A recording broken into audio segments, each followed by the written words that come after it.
Assalamualaikum warahmatullahi wabarakatuh.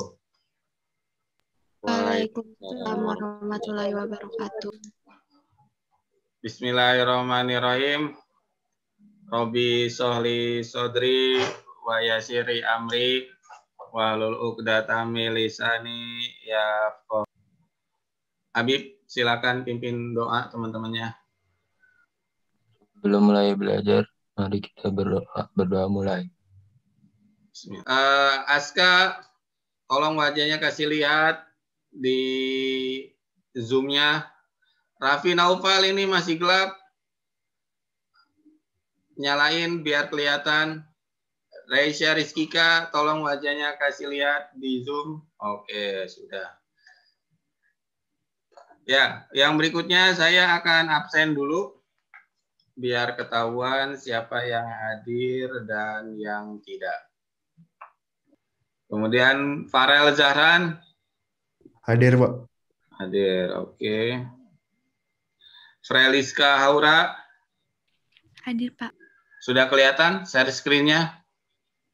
Sudah, Pak. Oke. Materi kita pada hari ini adalah tantangan. Tantangan dalam menjaga negara kesatuan Republik Indonesia ini. Dibutuhkan daya juang yang tinggi. Apalagi kamu kelas 10 IPS 3 merupakan calon penerus bangsa ini. 10 ataupun 15 tahun yang akan datang, negara Indonesia ada di tangan kamu. Kamu mau kasih warna merah, hijau, emas, semuanya ada di tangan kamu. Oke, ini ada ice breaking tentang tantangan. Raffi Naufal, yang warna merah. Tahukah kamu walau tulisan ini berantakan, kamu masih bisa membacanya?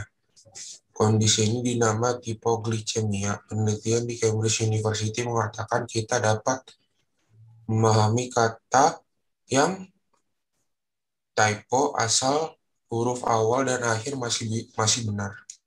Oke, tepuk tangan untuk Raffi. Hebat, berarti Raffi sudah bisa membaca tantangan yang saya berikan. Saya mau nanya ke Rauda Zahra. Iya, Pak. Apa hubungannya antara ice breaking tadi? Iya, sama-sama ada tantangannya. Sama-sama ada tantangan. Tantangan itu harus dihindari, apa harus dihadapi? Hadapi. Oke, jadi tantangan itu harus kita hadapi. Tujuan pembelajarannya pertama, murid dapat menganalisis informasi tentang tantangan dalam menjaga negara kesatuan Republik Indonesia dengan benar. Nah, ini aturan penilaian. Jadi, selama pembelajaran ini, saya akan melihat afektifnya. Afektifnya itu maksudnya kerajinan berbicara, mengeluarkan pendapatnya.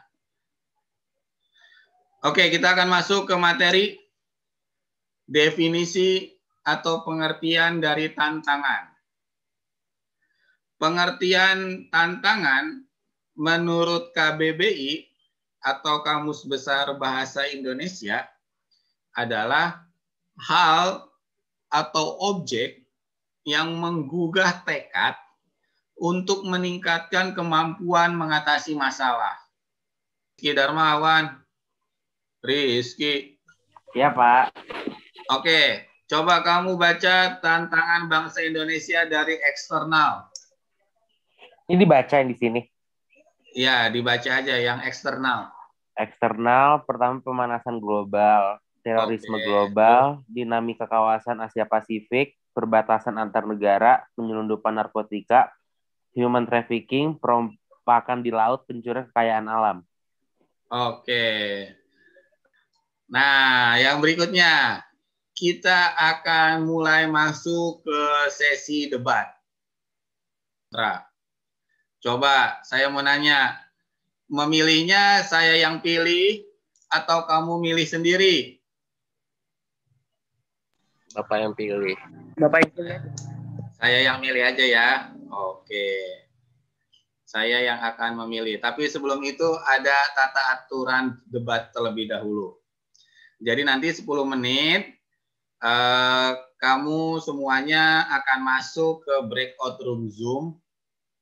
Di breakout tersebut kamu mempersiapkan bahan untuk debat.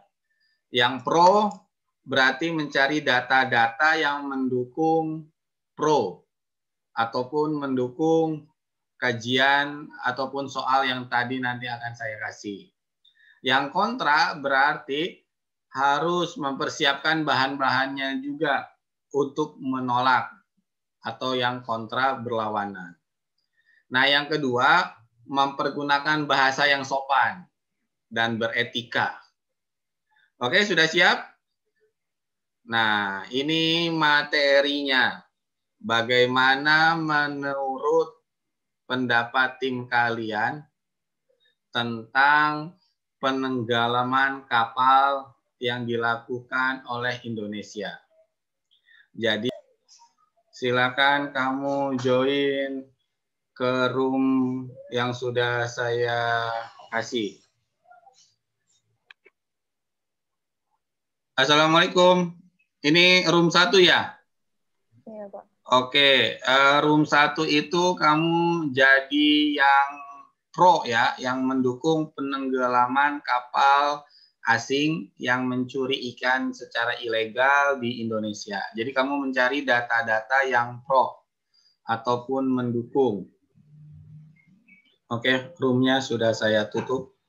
Nanti murid-murid akan join lagi ke kelompok ataupun ke room yang utama.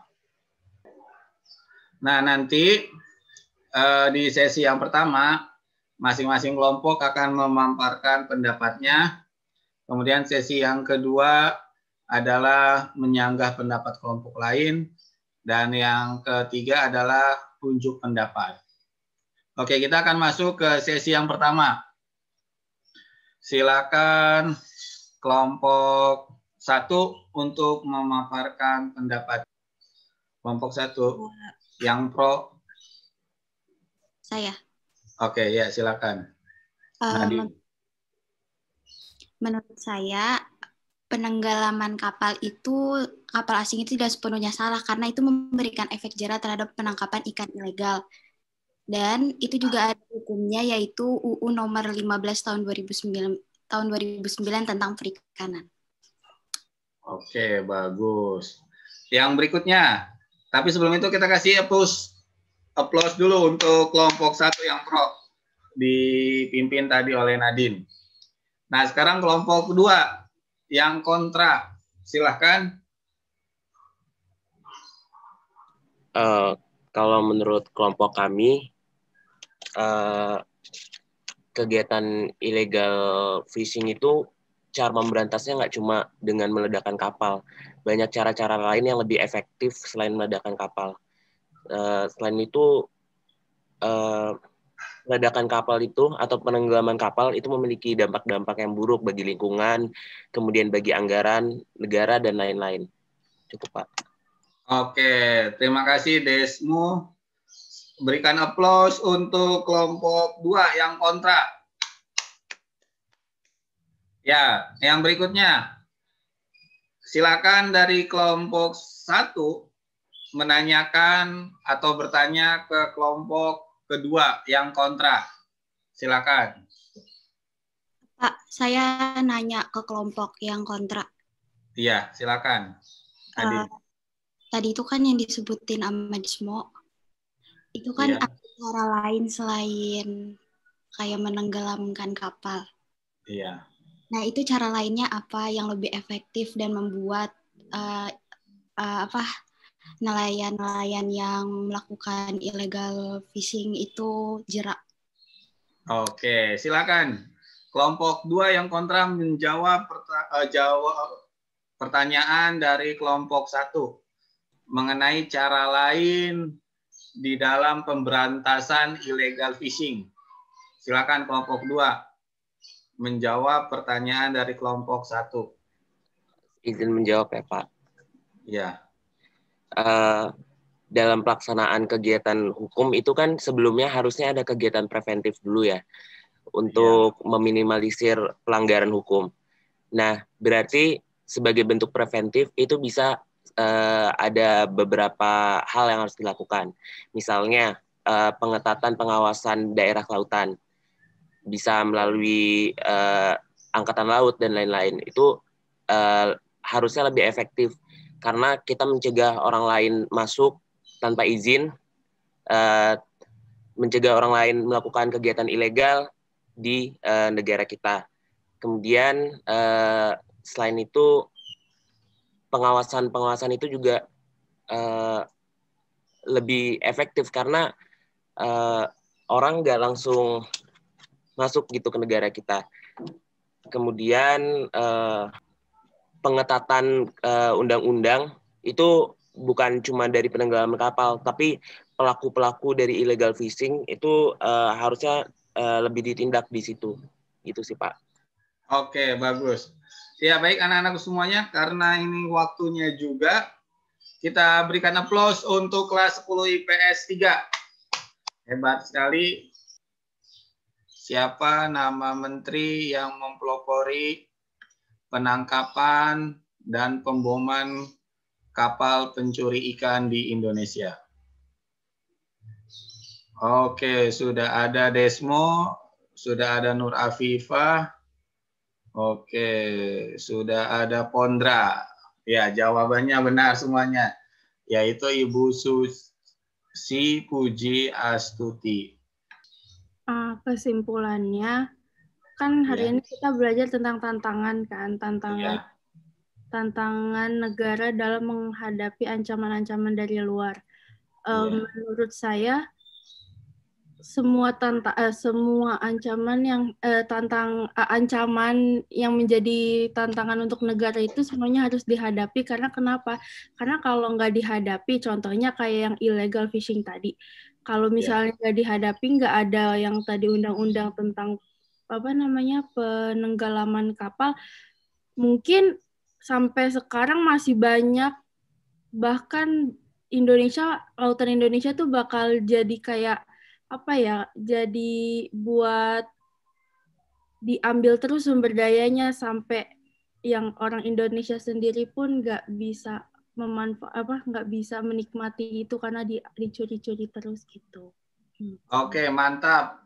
Afif, Nur Afifah, atas kesimpulannya. Kasih aplaus untuk Afif. Silakan kamu tulis di chat Zoom bagaimana suasana hati kamu setelah belajar tentang materi ini. Boleh pilih salah satu emoticon di bawah ini. Yang berikutnya, ini ada tugas LKPD asinkronus. Asinkronus itu artinya dikerjakan di rumah. Nah, minggu depan kan sudah PAT. Bapak doakan kelas 10 IPS 3 ini mendapatkan nilai yang tinggi semuanya. Terima kasih. Sekali lagi, saya sebagai guru PKN sangat senang sekali mengajar kelas 10 IPS 3.